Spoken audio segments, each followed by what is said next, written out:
Supreme Court confirmation hearings are currently underway for Judge Neil Gorsuch. But who is he? And what would his appointment mean for American business? When Justice Scalia passed away suddenly last February, I made a promise to the American people. I would find the very best judge in the country for the Supreme Court.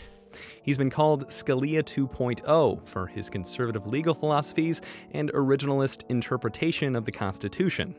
I never felt my arguments to courts were political ones, but ones based on rules of procedure and evidence, precedent, standard interpretive techniques. His most high-profile business case came in 2013 by way of the craft store chain Hobby Lobby. The company's owners argued that the employer-provided contraceptive services were against their religious beliefs. The case made it all the way to the Supreme Court, where in a 5-4 decision, justices agreed with the ruling previously set by Gorsuch and the 10th Circuit Court in Colorado. Defending the decision, he said, Congress has defined person to include corporation.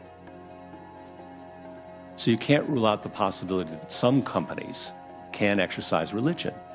Top-ranking Democrats suggest that Gorsuch would favor big business over the individual worker and are pointing to specific cases from his past, like Trans Am versus the Department of Labor, when a truck driver was fired by his employer for refusing to drive his 18-wheeler during a snowstorm.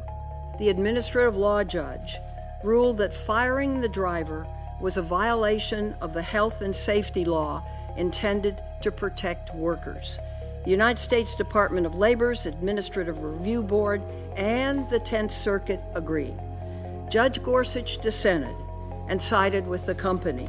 I've been stuck on the highway in Wyoming in a snowstorm. I know what's involved. I don't make light of it. I take it seriously. But Senator, this gets back to what my job is and what it isn't.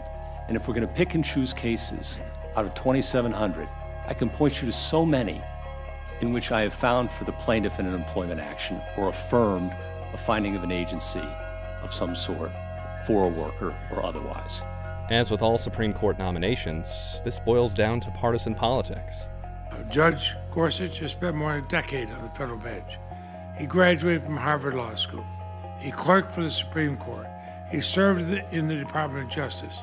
All things very positive for a Supreme Court nominee. And if all those things I've read were sufficient reason to confirm a nominee to the Supreme Court, well, of course, Chief Judge Merrick Garland, who had exactly the same qualifications, but was refused by the Republicans, would be sitting on the court today. As for Gorsuch, he just wants to do his job and hopes that the Senate will be looking beyond the partisan politics. Long before we're Democrats or Republicans or Americans.